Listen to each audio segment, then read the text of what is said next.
প্রত্যেকে স্বাগত। আজকে আমাদের আলোচনার বিষয় ওয়েস্টার্ন ফিলসফি সেমিস্টার 2 লাইবনিজ।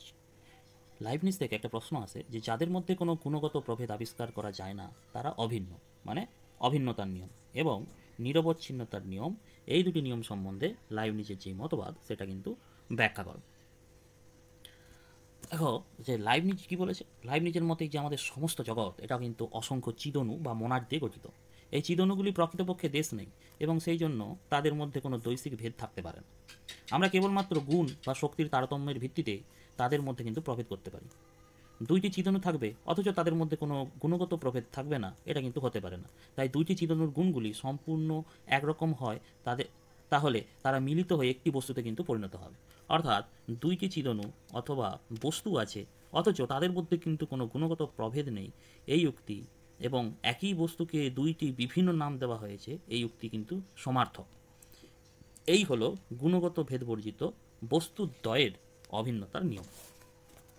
এই নিয়ম অনুসারে দুইটি চিদণু এবং চিদণুর দ্বারা গঠিত দুইটি বস্তু গুণ সম্পর্কে সম্পূর্ণ এরকম হতে পারে না, একরকমভাবে হতে পারে না, অথবা দুইটি বস্তুর মধ্যে কেবলমাত্র সংখ্যাগত ভেদও থাকতে পারে না।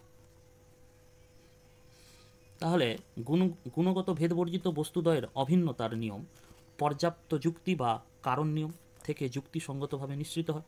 তাহলে ঈশ্বর দুইটি গুণগত ভেদবর্জিত বস্তুর মধ্যে একটির জন্য এক বিশেষ স্থান নির্দেশ করেছেন এবং অপরটির জন্য অন্য একটি স্থান নির্দেশ করেছেন। এই ব্যবস্থার সপক্ষে কোনো পর্যাপ্ত যুক্তি বা কারণ নেই। সুতরাং দুইটি যে স্বতন্ত্র দ্রব্যের গুণসমূহের মধ্যে কিছু না কিছু পার্থক্য অবশ্যই থাকবে এবং জগৎ তাদের তাদের একটির দ্বারা যে প্রয়োজন সিদ্ধ হয় অপরটির দ্বারা তার থেকে ভিন্ন অপর একটি প্রয়োজন কিন্তু সিদ্ধ হয়। প্রত্যেক যে চিদণু রয়েছে, প্রত্যেক চিদণুই জগৎকে একটি বিশেষ ধরনেরভাবে প্রতিফলিত করে। কতগুলি আয়না যেমন একই বস্তুকে বিভিন্ন দিক থেকে প্রতিফলিত করে, তেমনি বিভিন্ন চিদণু বা মোনাড বিভিন্ন দৃষ্টিকোণ থেকে এই জগৎকে প্রতিফলিত করে।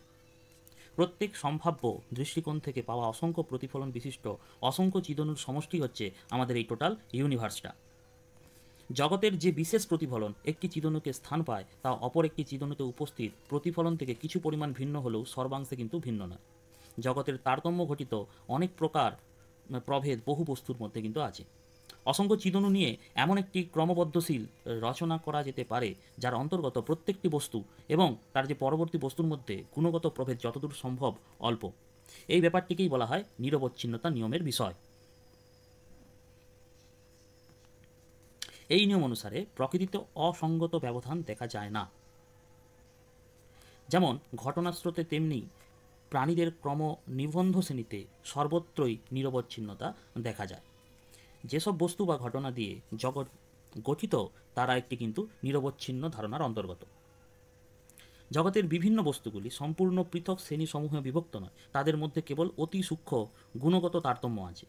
বিশেষ জাতির বস্তু বা ঘটনাসমূহের মধ্যে এত ঘনিষ্ঠ সম্বন্ধ আছে যে ঠিক কোথায় একটি জাতি শেষ হয়েছে এবং অপর একটি জাতি আরম্ভ হয়েছে তা নিশ্চয় করে বলা কিন্তু শক্ত। লাইবনিজ এই নিরবচ্ছিন্নতা সংক্রান্ত নিয়মকে অত্যন্ত গুরুত্বপূর্ণ নিয়মগুলির মধ্যে একটি বলে গণ্য করেছেন এবং এটিকে তিনি নিঃসন্দিগ্ধভাবে প্রমাণিত বলে কিন্তু মনে করে। জগতের প্রত্যেক বিভাগই তিনি এই নিয়মটি প্রয়োগ করেছেন। লাইবনিজের বিশ্বাস ছিল যে এই জগৎ বহু বৈচিত্র্যের বস্তুর সুশৃঙ্খল এবং সুসংহত সমাবেশ, এরই সর্বত্র সঙ্গতি এবং সামঞ্জস্য। প্রত্যেক বস্তু, প্রত্যেক জীবের প্রত্যেক সংবেদনের একটি বিশিষ্ট স্থান আছে এবং সেই নির্দিষ্ট স্থান ওই বস্তু বা জীব না থাকলে সমগ্র জগতের কিন্তু সামঞ্জস্যের হানি হতো। পর্যাপ্ত হেতুর নিয়ম অনুসারে প্রত্যেক বস্তু বা ঘটনার একটি পর্যাপ্ত হেতু বা কারণ থাকবে এবং এই সমস্ত জগতের একটি পর্যাপ্ত হেতু কিন্তু অবশ্যই আছে। এই পর্যাপ্ত হেতু অন্য কেউ নয়, এটাই হচ্ছে ঈশ্বর।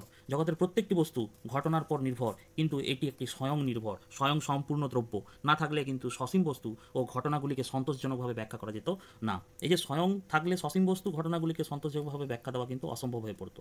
এই স্বয়ং নির্ভর অন্য নিরপেক্ষ স্বয়ং সিদ্ধ দ্রব্যই হচ্ছে ঈশ্বর। যতগুলি জগৎ হওয়া সম্ভব সবগুলি ধারণা ঈশ্বরের কল্পনায় আছে, কিন্তু তাদের মধ্যে যে একটি সম্পূর্ণ দ্রষ্টুটিহীন সেটিকে ঈশ্বর কিন্তু সৃষ্টি করেছে। সমস্ত সম্ভাব্য জগতের মধ্যে যেটি সৃষ্ট হয়েছে সেটাই হচ্ছে সর্বোৎকৃষ্ট। লাইবনিজ মনে করেন যে স্পিনোজার নির্বিশেষ ব্রহ্মবাদ এবং জড়বাদীদের পরমাণুবাদ এই দুয়ের যে কোনটি সত্য হলে তার এই দুটি নিয়মের কোনো সার্থকতা থাকে না। কিন্তু যেহেতু এই দুটি নিয়মের সত্যতা সম্বন্ধে কোনো সন্দেহ হতে পারে না, সেহেতু জগতের চরম সত্তা সম্বন্ধে উপরোক্ত দুটি মতের মধ্যে কোনোটি গ্রহণযোগ্য নয়। চরম সত্তা যদি ভেদ বিহীন ঐক্য হয়, তাহলে জগৎ এত বৈচিত্র্য এলো কোথা থেকে? জগৎ যদি পরস্পর হতে বিচ্ছিন্ন অসংখ্য গুণগত পার্থক্যহীন পরমাণু সমষ্টি হয়, তাহলে জগতের শৃঙ্খলা এবং সামঞ্জস্য ব্যাখ্যা করা যায় কিভাবে? একমাত্র চিদনই জগতের প্রকৃতি এবং গঠনের সন্তোষজনক ব্যাখ্যা দিতে পারে, কারণ অসংখ্য চিদনুর জগৎ গঠিত হলে তবে এই নিয়ম দুইটির সার্থকতা থাকতে পারে। লাইবনিজ তার দর্শন চিন্তায় যে উপরোক্ত নিয়ম দুটিকে খুবই কিন্তু গুরুত্ব দিয়েছেন,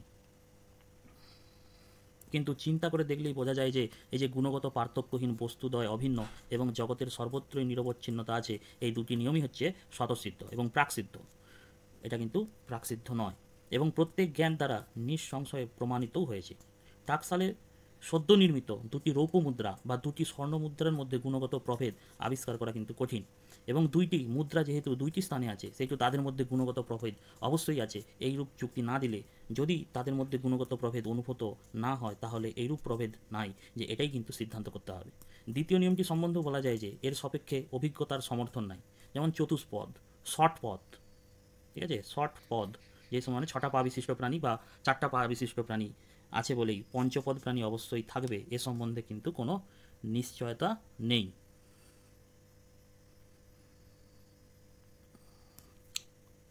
তাহলে কোনো ফল বিশেষের যত রকম সম্ভাব্য শ্রেণী হতে পারে সবই কিন্তু আছে, এবং মানুষের চুলের রং যতই প্রকার হওয়ার সম্ভাবনা আছে, এইরকম অভিজ্ঞতা কিন্তু আমাদের নাই। সুতরাং এই দুটি নিয়মের উপর চিদ অনুবাদ প্রতিষ্ঠিত করবার যে চেষ্টা, সেটা সফল হতে পারে না। এই সিদ্ধান্ত কিন্তু করতে হবে। এইটি হচ্ছে একদম সমালোচনাপূর্বক নিরবিচ্ছিন্নতার নিয়ম এবং অভিন্নতা নিয়মের আলোচনা।